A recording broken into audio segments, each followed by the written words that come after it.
Bonjour à tous, c'est Paul Dame pour vous présenter aujourd'hui encore une de mes petites idées, à savoir et si le son et la musique ou que sais-je encore pouvaient faire des actions telles que euh, restaurer des îlots de Langerhans, par exemple, pour permettre plus facilement la détection du glucose excédentaire ou du glucose ou de la glycémie en règle générale, et ainsi permettre une meilleure production d'insuline ou alors produire l'insuline, faire produire l'insuline, même si il n'y a pas de détection de fait, ou alors peut-être serait-il intéressant que cela restaure certains récepteurs, justement des récepteurs insuline, qui permettraient de stocker le glucose sous forme de glycogène et donc permettrait une meilleure,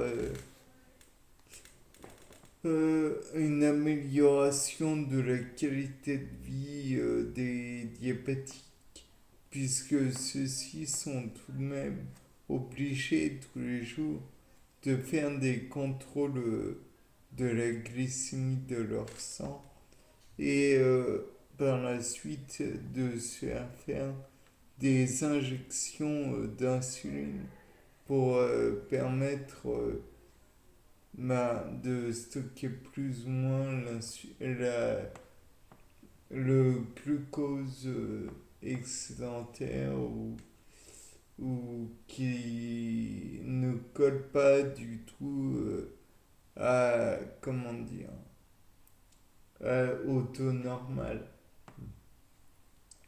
Bien sûr, il est aussi envisageable de éventuellement faire produire d'autres protéines au corps humain qui pourraient être utiles, telles que, je ne sais pas, des protéines, des anticorps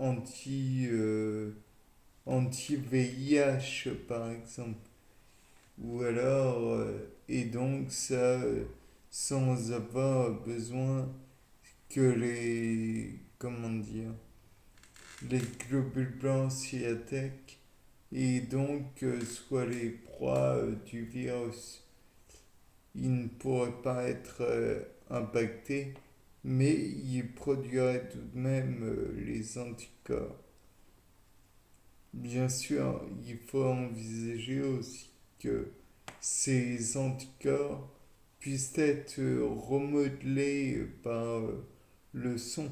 Naturellement, ça frôle un petit peu la science-fiction dans l'état actuel de nos connaissances. Mais imaginez qu'il n'y ait plus besoin que les globules blancs s'attaquent au virus pour que les anticorps viennent les attaquer, ou même si le système immunitaire n'avait pu agir pour que le virus soit pris en charge, disons, et expulsé du corps. Il existe déjà un ou deux cas, peut-être trois, de personnes qui ont été guéries du sida, mais en toute franchise, je trouve qu'il y en a trop peu encore. Après, à voir dans l'avenir, peut-être que on en aura plus. Sinon, il y a le fait que les protéines donc ont besoin naturellement d'énergie se, pour acquérir leur conformation spatiale, pour comment dire, pour avoir une liaison entre chaque acide aminé. Et donc, peut-être que cette énergie pourrait être utile de d'autres façons à des individus qui manquent de force. En somme, en leur prescrivant un petit peu de musique, peut-être, je dis bien peut-être, que cela pourrait les renforcer musculairement parlant, sachant que l'atrophie musculaire est très rapide lorsque l'on ne bouge pas. Donc, si en revanche on bouge, peut-être que cela améliorerait si on écoute de la musique, peut-être que celle-ci pourrait produire et maintenir une masse musculaire suffisante et permettre naturellement les fonctions du corps sans problème. De plus, je parlais de produire donc des protéines. Il est commun de penser que les enzymes sont des protéines.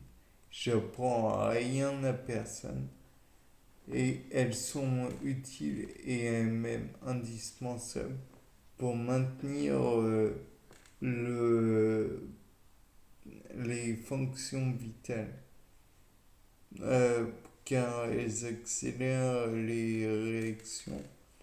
Mais le fait est que dans certains cas, les enzymes manquent. Donc peut-être que on pourrait les forcer, entre, forcer l'organe producteur d'enzymes à produire un nombre plus important d'enzymes, voire à restaurer ses capacités qui sont peut-être altérées.